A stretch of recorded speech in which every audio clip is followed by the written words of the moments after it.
Say hi, baby. You got your hair all over. What? Yeah, thank you. So, recently, I went through a little bit of a rut.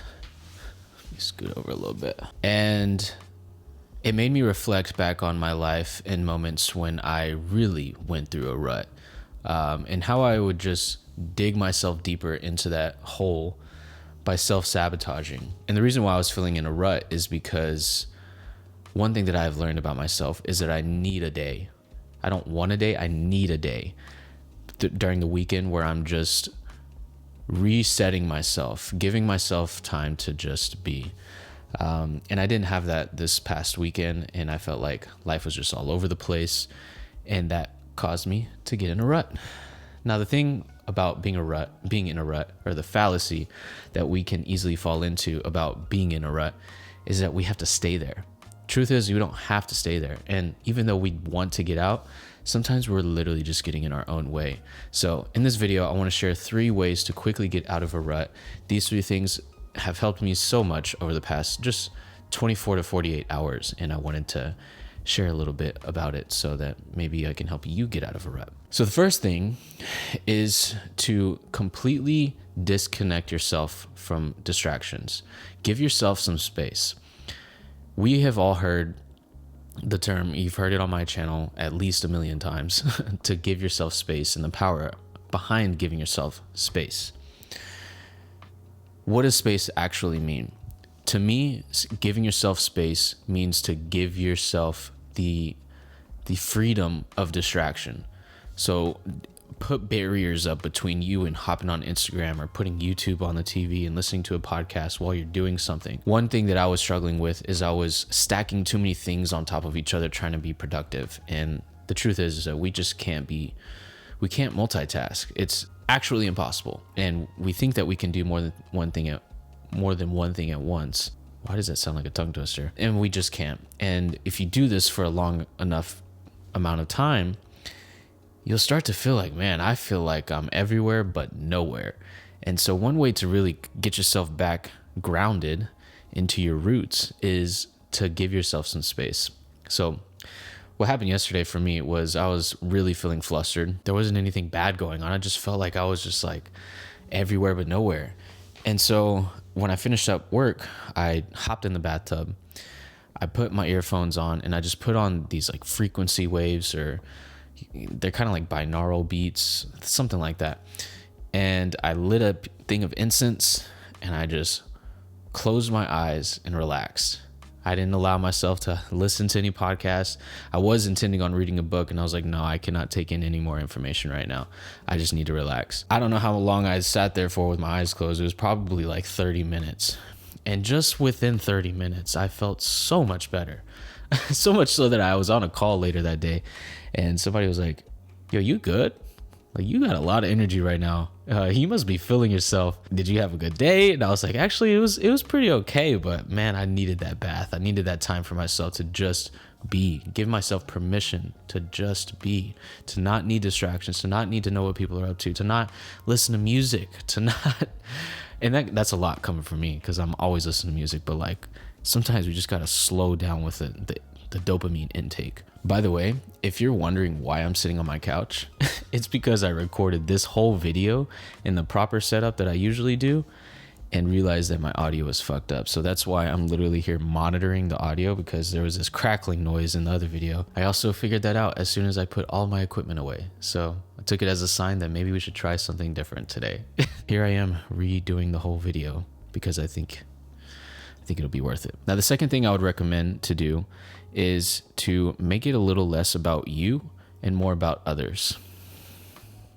The best example I can give of this is yesterday I went to a clinic, and I am usually not really expecting much from a clinic. Like, usually it's just very shitty service. Like, they probably could give 2 fucks if I'm there, really. But I went to this clinic and they were just so respectful. They were kind. They were thinking of my next step before I even asked, and just telling me this is what you can expect, blah, blah, blah. And just being really nice. They were really nice. And I specifically remember the front desk lady because I had talked to her the day before to set up the appointment. And she was just, and this was like 15 minutes before close. Usually people are like ready to fucking go. Like, what do you need? But this time she was, or this lady, she was really nice. And she actually ended up making my day just by like how sweet she was over the phone, making little jokes and just little subtle things. It's not like she was overextending herself, but she was just being sweet. And I recognized her voice the next day when I saw her. So she was like, hey, I talked to you yesterday. I was like, yeah. So that little thing, you know, just remembering the fact that we had a conversation over the phone. And then dealing with all the other people there, it was just a really great experience. And so by the time I was leaving, the lady who I just mentioned was at the front desk, and she was like, hey, would you mind doing me a favor? And I was like, sure. She was like, would you mind taking the survey that you're going to receive in a text message here in about 10, 15 minutes? And I was like, absolutely. Of course I'm going to do that. Of course I'm going to help. Like, why wouldn't I return the favor? There's this thing in psychology called the law of reciprocity. And this is really what I mean by this, by making it less about you and more about others. What the law of reciprocity basically says is that if I give out good energy, I'll receive good energy. So if I don't feel good energy in myself, I can just throw good energy out into the world, and maybe we can't expect 100%, but it'll increase the chances of us receiving good energy back in our lives. Call that friend, call somebody who you haven't talked to in a while, and just check up on, you know, like, instead of asking how are you, ask them how are you really, like, what's going on in life. And what you'll find is that the more you just talk to other people, when you make it less about you, you start to feel better. What goes around comes around. So if you are just feeling like you're in a rut, just put out some good energy and think of somebody you can help make their day. If it's a stranger, just ask them, you know, like, you need some help with those groceries. Like, little things like that will make you feel so much better and will help you get out of that rut. Now, before we get to the next point, I want to ask you a question. Do you want to live a life worth living? Or in other words, do you want to live a story that's worth telling? Because if so, I want you to think about your favorite movie. Every single great movie has a period of struggle. There's a point in the movie, which usually is like most of the movie, right? Most of the movie is a period of struggle, meaning that they're fucking going through it. And I think the reason why we relate so much to those movies and why we love those movies is because we see a little bit of that main character in ourselves. And it's important to remember that when you're going through struggle, when you're going through these low moments, first of all, it ain't gonna last forever. And just because we're here doesn't mean it can't get better. In fact, the fact that you are in this rut just mostly means it can only get better. And to really give ourselves purpose during these moments of struggle, because what we should remember is that whenever we are going through ruts, there's a reason for it. We didn't just magically end up here. Something that we're doing with our time or our energy, etc., is causing us to feel this way. So if we can reverse engineer and actually use that time or that space that we give ourselves to reflect on how we spent our time, how we spent our time on Monday, Tuesday, Wednesday, Sunday, Monday. I'm going all over the week. Let me slow down a little bit. Just think about how you spent the last week. And if that's too big, get a little more specific and think about how you spent your Monday or your Tuesday or your Wednesday. Because what you'll find is when you reflect on how you spend every single 30-minute pocket is that there's probably some answers as to why you're feeling the way you're feeling. For me, that was overextending myself in social environments, just kind of like not giving myself that day that I needed for myself to reset, to re-energize, to replenish myself. And so what did it do? It carried on throughout my week, and it made me feel a little more of a rut as time went on. And so use that time wisely to reflect on why you're struggling, what it is that's causing you to feel this way. And you'll find clues. I promise you, you'll find something. And you can reverse engineer that by asking yourself, how can I prevent myself from doing that again? Or how can I say no more often?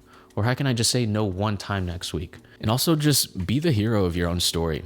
Ask yourself, if I were watching my own movie and I were my own hero, what would I want that version of myself to do in this very moment? Would it be to drown in all of the self-sabotage and make things worse by just constantly distracting yourself?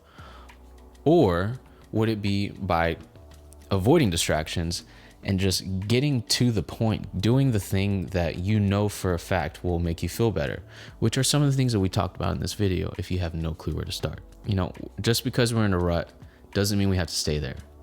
And we can use tools along the way to get us out of that, and to use it as sort of like a, I can't think of the word. It was a word I remember from college, or I learned in college, but clearly I didn't learn it that well. But we can use it as a mechanism to prevent ourselves from being in a rut in the future. But just remember that you're going through a rut for a reason. The point of the rut is to figure out why you're feeling this way. If anybody can get out of it, you can get out of it too. Remember, life isn't all about just being happy all the time, or, you know, all about the light. Like, we need the dark in order to appreciate the light. We need the moments of struggle to appreciate the moments that are really great. If life were constantly just full of joy and happiness, then we'd probably not feel happy at all. So it's those moments that we are really going through it, really feeling like in a rut, really not feeling creative, not feeling ourselves, that we end up appreciating so much more once we get out of it. I hope this video is helpful. And just really quick, I want to mention that next week I'm going to be posting an interview with a buddy of mine who I'm very excited to tell you more about. But if you would like to stick around to see that, make sure to hit that subscribe button. And if you want to connect on Instagram, my handle is @AshtonTJoe. Would love to connect with you there. That's it for this video. Good luck getting out of a rut, and I'll see you in the next one. Bye.